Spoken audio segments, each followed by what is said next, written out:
बंदी छोड़ सतगुरु रामपाल जी परमेश्वर जी की जय हो। सत्साई भाई और बहनों, कल 12 अगस्त 2025 को मुझ पवन दास की हिसार कोर्ट में तारीख थी। जो मुकदमा सतलोक आश्रम मैनेजमेंट हरियाणा वालों ने ज़बरदस्ती सतगुरु रामपाल जी परमेश्वर जी को मुझ पवन दास के खिलाफ उल्टा सीधा भड़काकर और मेरे ऊपर जो मुकदमा उन्होंने लगवाया हुआ था, उसकी कल मेरी तारीख थी 12 अगस्त को। तो दास जयपुर से अपनी तारीख पर गया हुआ था। साथ में एक दो भगत भाई थे जो हमेशा ही दास के साथ में जाया करते हैं। जयपुर से मनोज भगत जी थे और महुआ से मुकेश भगत जी थे। तो रात को हम जयपुर से निकले, सुबह हम टाइम पर वहाँ पहुँच गए। कोर्ट में जाने से पहले जेल पड़ती है जहाँ पे परमपिता परमेश्वर जी बैठे हुए हैं। हमने वहाँ गुरुदेव भगवान को दंडवत प्रणाम किया। उसके बाद हम कोर्ट में चले गए। 10 बजे हम कोर्ट में पहुँच गए और जैसे हम कोर्ट में गए तो हमारा जो वकील है, उसका जो मुंशी है, उसने बताया कि ये जो आश्रम वाले हैं ये तुम्हारे साथ में समझौता करना चाहते हैं, कॉम्प्रोमाइज़ करना चाहते हैं ये। तो दास ने उसको मना कर दिया कि भाई मैं कॉम्प्रोमाइज़ नहीं करूँगा, मैं अपनी जगह सही हूँ। कॉम्प्रोमाइज़ वो करे जिसको अपनी गलती का एहसास हुआ हो, जिसने गलत मुकदमा किया हो, गलत जिसने मेरे ऊपर ये गवाहियाँ दी हों, उन लोगों को आवश्यकता है कॉम्प्रोमाइज़ करने की। और कॉम्प्रोमाइज़ भी अगर होना है तो मेरे ऊपर सतगुरु रामपाल जी ने मुकदमा किया है, तो भाई सतगुरु रामपाल जी से मेरी मुलाकात हो तब जाके कोई बात बने। तो दास ने मना कर दिया। मना करने के बाद इनकी आपस में बात हुई होगी, क्योंकि हिसार कोर्ट में जो वकील वगैरह हैं वो सब इन सतलोक आश्रम वालों के ही हैं, झूठ मूठ के भगत भी हैं वो। तो कल जो है गवाही थी, जिसमें चांद्राठी जो इनका मीडिया प्रभारी है, जो गवाह है उस मुकदमे में, तो कल उसने मेरे खिलाफ उसने गवाहियाँ देनी थी, लेकिन वो गवाही देने से शायद वो बच रहा है कि ये किसी प्रकार से समझौता कर ले ये पवन दास। तो दास ने मना कर दिया। मना कर दिया तो भाई और बहनों, फिर इन्होंने गुंडों की फौज बुला ली। कम से कम 20 भगत इन्होंने बुलाए और उन 20 भगतों का जो मुखिया था वो बसंत सैनी था, गांव गांधरा, जिला रोहतक वाला। हमें इन बातों का नहीं पता था, बाद में पता चला। तो दास को मालूम था कि भाई अब ये लेट करेंगे, जब तक कोर्ट का समय होगा तब तक ये लोग लेट करेंगे। तो हम तीनों भगत भाई वहाँ बैठ गए कोर्ट के सामने और परमात्मा के सुमिरन में ध्यान लगा दिया। 2 घंटे दास ने तो आंखें नहीं खोली, बैठकर बेंच पर परमात्मा का सतनाम का सुमिरन किया। वो भगत भाई भी अपना सुमिरन करने लगे। दास सुमिरन कर रहा था तो लगभग 2 घंटे बाद में दास के सामने आकर किसी ने आवाज़ लगाई कि भाई पवन दास। तो दास ने धीरे से आंखें खोली तो सामने जो है पुलिस वाले खड़े हुए थे। मैंने उनसे सत्साहिब किया, राम राम करी। उन्होंने कहा भाई आपके ख़िलाफ़ शिकायत है। मैंने कहा जी किस चीज़ की शिकायत है? बोला कि बहादुरगढ़ से मैं आया हूँ, बहादुरगढ़ पुलिस स्टेशन से, और आपने जो परशुराम जी के ख़िलाफ़ जो कुछ कहे थे, जो शब्द वगैरह, परशुराम की जयंती पर आपने कोई वीडियो बनाया था, उसके ख़िलाफ़ हमारे पास में शिकायत थी। हम जयपुर भी जाके आए थे, लेकिन जयपुर आप हमें मिल नहीं पाए। 2 दिन हम वहाँ घूमते रहे और अब आपने बहादुरगढ़ कोर्ट में चलना है, वहाँ थाने में चलना आपने। तो मैंने कहा जी चलो कोई दिक्कत नहीं है। मैंने कहा हम ना कोई डकैत हैं ना कोई लुटेरे हैं, कोई दिक्कत नहीं है, आप चलिएगा। और मैंने जो भी कहा मेरे होशो हवास में कहा। तो उन्होंने बताया कि चांद्राठी ने आपके खिलाफ़ मुकदमा करवाया हुआ है ये, और उन्होंने कहा कि हमारी धार्मिक भावनाओं को इसने भड़काया है परशुराम जी के खिलाफ़ बोल के। तो मैंने कहा जी ये चांद्राठी तो जाट समाज से है और परशुराम जी तो ब्राह्मण समाज के देवता हैं, फिर इनकी भावनाएं कैसे भड़क गई? बोला ये हमें नहीं पता। तो मैंने कहा साहब अभी तो मेरी तारीख है, अभी यहाँ मेरी तारीख तो पूरी होने दो, अन्यथा फिर मेरी ये लोग अब्सेंट लगवा देंगे, मेरे खिलाफ़ फिर वारंट निकलवाएंगे। तो उन्होंने कहा ठीक है भाई। और तकरीबन 12 बजे, मतलब 12 बज गए थे, 12 बजे बाद में कोर्ट का लंच हो गया था। तो उन्होंने कहा कि अब आप ऐसा करो, 1 घंटे की कोर्ट की छुट्टी है, तो तब तक हम कहीं साइड वाइड में बैठ कर लिखा पढ़ी कर लेते हैं। मैंने कहा जी चलो। तो पुलिस वालों के साथ में मैं पवन दास और साथ में दोनों भगत भाई हम कोर्ट से बाहर निकल कर आ गए। एक पेट्रोल पंप था, वहाँ पर उन्होंने अपनी गाड़ी खड़ी कर रखी थी। तो दास ने दोनों भगतों को कहा कि भगत जी आप क्या करोगे, मैं इनके साथ में जाता हूँ और कहीं आसपास में बैठकर ये रिपोर्ट वगैरह लिखेंगे, मैं लिखवा देता हूँ, कोई दिक्कत नहीं, अपन तो भगवान भरोसे हैं, चाहे कहीं ले जाओ, कोई ले जाओ, अपने को तो मर्यादा में है, भक्ति कर रहे हैं तो गुरुजी रक्षक हैं। ये कहकर दास ने उन दोनों भगत भाई बहनों को वहीं छोड़ दिया कि तुम जाओ कोर्ट में वापस, और घंटे भर बाद में हम लोग वापस आएंगे, फिर मेरी तारीख लग जाएगी, फिर मैं तो इनके साथ चला जाऊँगा बहादुरगढ़ थाने में, आप लोग अपना जयपुर चले जाना। बोला ठीक है।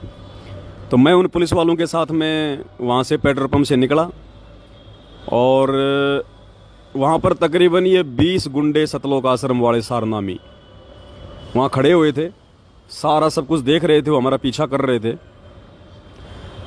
और जैसे मैं उन पुलिस वालों के साथ में निकला, पीछे से इन्होंने अपने जो भगत जी थे दोनों, जो वापस कोर्ट की तरफ जा रहे थे, उन्होंने कहा कि सतसाई भगत जी, अब ये भी बेचारे भगत ही थे, अब ये क्या करें बताओ, कोई मालूम थोड़े था इन बातों का कि ऐसे धोखा हो जाएगा। इन्होंने भी किया भाई सतसाहिब करते ही उन्होंने इन दोनों को मारना पीटना शुरू कर दिया पेट्रोल पंप पर बुरी तरह से। 8-10 लोग तो मुकेश भगत जी के लग गए, 8-10 लोग मनोज भगत जी के लग गए। रोड पर इनको आड़ा पटक लिया और इनको लात घूंसों से, जूतों से इनको वहाँ मारने लगे बुरी तरह से। बाद में लोगों ने बताया वहाँ चोट के निशान भी हैं इनके पूरे। और फिर बाद में वहाँ पर थोड़ा भीड़ इकट्ठा हुई तो लोगों ने कहा भाई क्यों मार रहे हो, क्यों पीट रहे हो तुम इनको। तो इन लोगों ने क्या किया था भाई और बहनों, साथ में एक लड़की लेके आए थे। ये वो लड़की कह रही थी कि ये जो है ना, ये मेरे को छेड़ते हैं और काफ़ी समय से मेरे को छेड़ रहे हैं ये दोनों।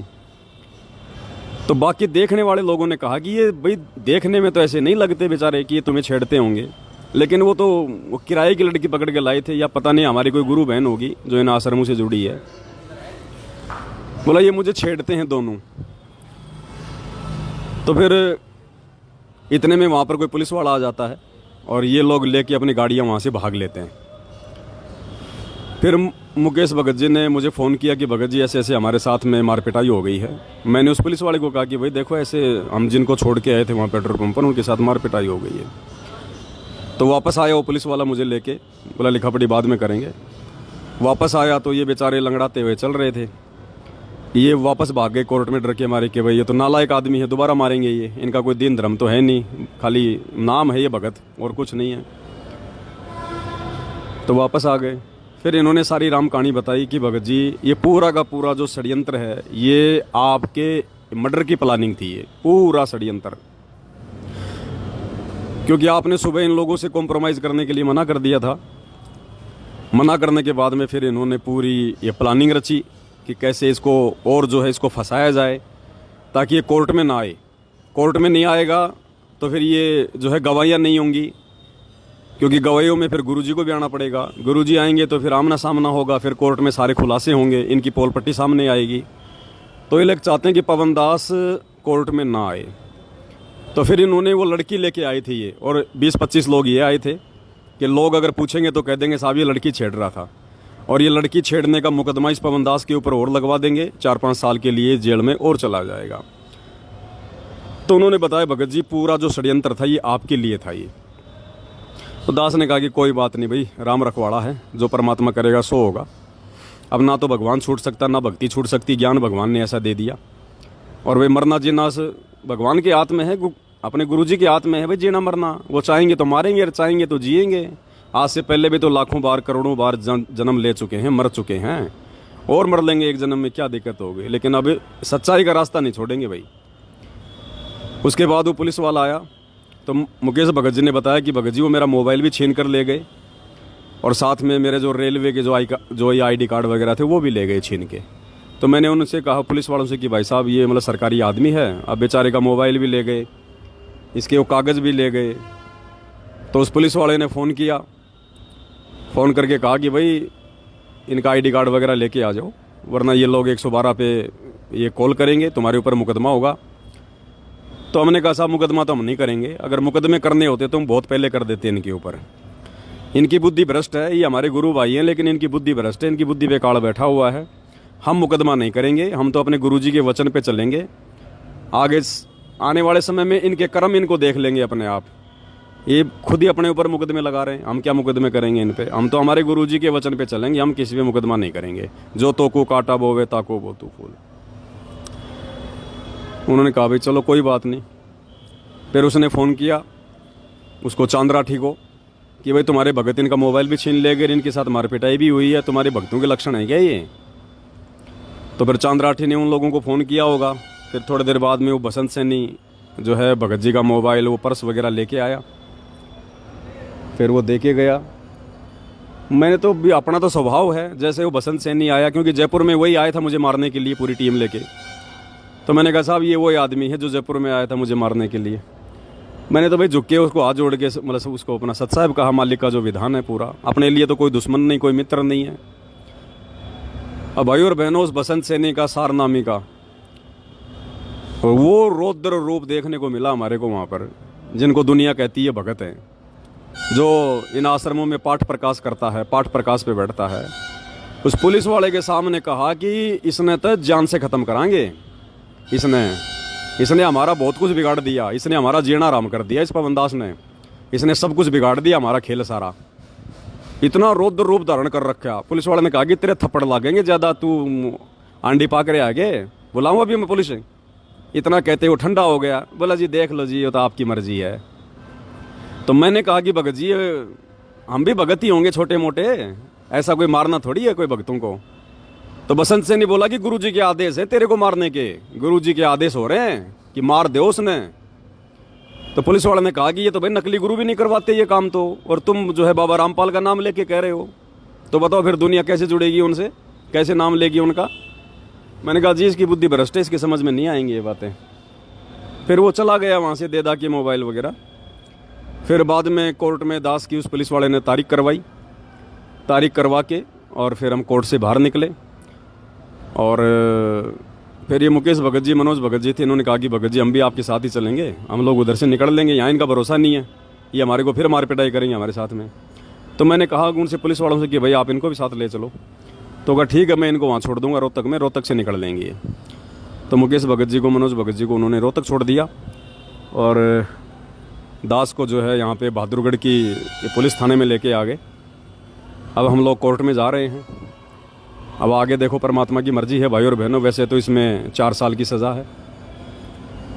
अब ये कोर्ट में लेके जा रहे हैं। अब आगे अपने गुरुदेव भगवान की रज़ा, उनकी मर्जी परमात्मा की, परमात्मा फ्री करवाएंगे या फिर जेल भेजेंगे, जैसी परमात्मा की मर्जी। हमने तो उनकी रज़ा में राजी रहना है। सुमरन अपना कोई छीन नहीं सकता है।